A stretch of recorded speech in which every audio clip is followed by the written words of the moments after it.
আপনার জীবনে যদি আপনি অনেক বেশি উন্নতি ঘটাইতে চান, জীবনে যদি আপনি সুখে শান্তিতে থাকতে চান, তাহলে সর্বপ্রথম আপনাকে আপনার শত্রুর মুখ বন্ধ করাইতে হবে, শত্রুকে দমন করতে হবে। কেননা যদি আপনি শত্রুকে দমন করতে না পারেন, শত্রুকে যদি আপনি দুর্বল বানাইতে না পারেন, তার মুখ যদি আপনি বন্ধ করতে না পারেন, তাহলে সে আপনার উন্নতিতে বাধা দিবে, সে আপনার সুখে শান্তিতে থাকা জীবনটা একেবারে নষ্ট করে ফেলবে। সে চেষ্টা করবে সব সময় আপনার ক্ষতি করার এবং আপনাকে বিপদে ফেলাবার। আপনার পরিবার সংসারে অশান্তি, কলহ, বিবাদ, ঝগড়া ফাসাদ একের পর এক লেগেই থাকবে। কারণ হলো শত্রুর ষড়যন্ত্র, শত্রুর পরিকল্পনা আপনাকে চতুর্দিক থেকে ঘিরে রেখেছে। এজন্য প্রিয় ভাইয়েরা, মা ও বোনেরা, এই আমলটি যদি আপনি করতে পারেন, তাহলে শত্রুর মুখ বন্ধ হয়ে যাবে। আপনার বিরুদ্ধে কোনো প্রকার শত্রু ষড়যন্ত্র, কুপরিকল্পনা করতে পারবে না। সব কিছু নষ্ট হয়ে যাবে, ধ্বংস হয়ে যাবে এবং সাথে সাথে শত্রু আপনার কঠিনভাবে শায়েস্তা হয়ে যাবে, দমন হয়ে যাবে। জীবনে কোনো দিন আপনার বিরুদ্ধে কোনো প্রকার পদক্ষেপ নিতে পারবে না। প্রিয় ভাইরা, মা ও বোনেরা, আপনার সংসারে অশান্তি সৃষ্টি করতে পারবে না এবং আপনার সফলতায় শত্রু কোনোদিন বাধা হয়ে দাঁড়াতে পারবে না। প্রিয় ভাইরা, মা ও বোনেরা, দেখা যায় শত্রু কিন্তু নারীদের মধ্যেও থাকে এবং পুরুষদের মধ্যেও থাকে। দেখা যায় নারীরা বিভিন্ন রকমের কটু কথা বলে সংসারের মধ্যে অশান্তি সৃষ্টি করে, একজনের বিরুদ্ধে আরেকজনকে নিয়ে যায়। আর পুরুষরা দেখা যায় সরাসরি বিভিন্ন রকমের ষড়যন্ত্র করে, কুপরিকল্পনা করে এবং সরাসরি হস্তক্ষেপ করে। সুতরাং শত্রু আপনার নারী হোক কিংবা পুরুষ হোক, যে কোনো শত্রুর মোকাবেলায় আজকের এই আমলটি খুবই কার্যকরী হবে এবং আপনার মোকাবেলা করতে সক্ষম হয়ে যাবে, শত্রুকে শায়েস্তা করে দিবে। প্রিয় ভাইরা, মা বোনেরা, এজন্য আশা করি আজকের এই আমলটি আপনারা শুরু থেকে শেষ পর্যন্ত দেখবেন, শুনবেন এবং সঠিকভাবে আমলটি শিখে করার চেষ্টা করবেন। তাহলে অবশ্যই আপনি উপকৃত হবেন, শত্রু থেকে মুক্তি পেয়ে যাবেন। তাহলে আসুন আমি আপনাদেরকে আমলের নিয়মটি বলে দেই। তবে তার আগে বলবো, আপনি যদি আমাদের এই চ্যানেলে নতুন এসে থাকেন, তাহলে অবশ্যই দয়া করে চ্যানেলটি সাবস্ক্রাইব করে দিবেন এবং ভিডিওতে একটি লাইক দিবেন। প্রিয় ভাইরা, মা ও বোনেরা, এই আমলটি করার জন্য সর্বপ্রথম আপনাদেরকে ওযু করে পবিত্রতা অর্জন করে নিতে হবে। কারো সাথে কোনো কথাবার্তা না বলে সম্পূর্ণ মনোযোগ সহকারে আমলটি করার চেষ্টা করবেন এবং আল্লাহর উপরে পরিপূর্ণ ভরসা রাখবেন। তাহলে দেখবেন অবশ্যই দ্রুত আপনার আমলটা কবুল হয়ে গিয়েছে এবং আপনি আপনার সমস্যার সমাধান পেয়ে গিয়েছেন। তো সর্বপ্রথম বিসমিল্লাহ সহকারে সুন্দরভাবে ওযু করে নেবেন এই আমলটা করার জন্য। তারপরে ওযু যখন শেষ হয়ে যাবে, আকাশের দিকে তাকিয়ে কালিমায়ে শাহাদতটা এইভাবে একবার পাঠ করবেন। তাহলে অনেক বেশি সওয়াব পাবেন এবং আল্লাহ তাআলা খুশি হবে এবং আপনার জন্য জান্নাতের 8টি দরজা খোলা রাখবেন। যে কোনো দরজা দিয়ে চাইলে আপনি জান্নাতে প্রবেশ করতে পারবেন। তো এইভাবে আমলটা করবেন। আশহাদু আল্লা ইলাহা ইল্লাল্লাহু ওয়াহদাহু লা শারীকা লাহু ওয়া আশহাদু আন্না মুহাম্মাদান আবদুহু ওয়া রাসূলুহু। এইভাবে করে আপনারা ওযুর শেষে একবার কালিমায়ে শাহাদাতটা পাঠ করবেন। তো ওযু করা হয়ে গেলে আপনারা সুন্দর পরিষ্কার পবিত্র জায়গায় বসে যাবেন। বসার পরে 1 নম্বরে 3 বার নিজের গুনাহের জন্য, অন্যায়ের জন্য, পাপের জন্য আল্লাহর কাছে ক্ষমা চাইবেন, অনুতপ্ত হবেন।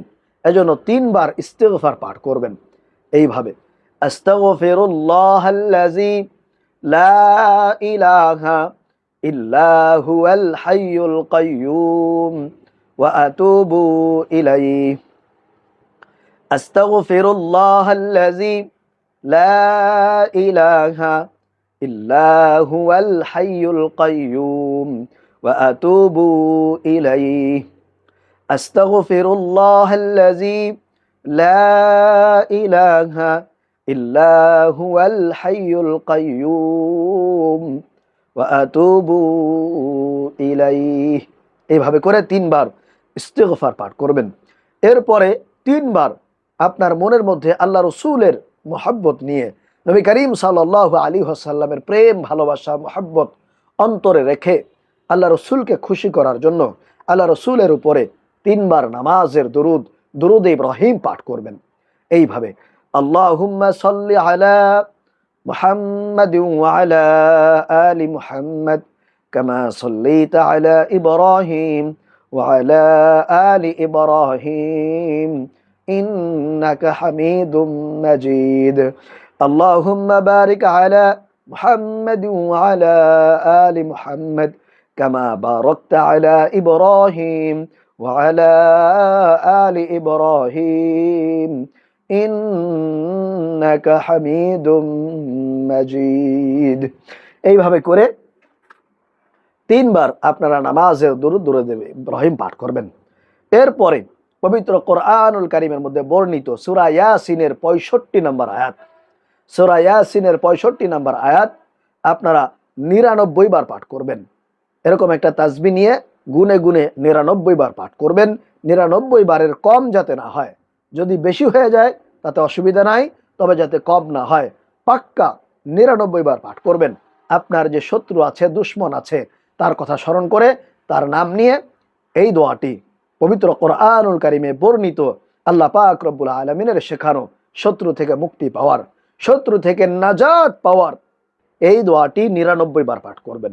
এইভাবে বিসমিল্লাহির রহমানির রহিম আল ইয়াউমা নাখতিমু আলা আফওয়াহিহিম আল ইয়াউমা নাখতিমু আলা আফওয়াহিহিম আল ইয়াউমা নাখতিমু আলা আফওয়াহিহিম আল ইয়াউমা নাখতিমু আলা আফওয়াহিহিম।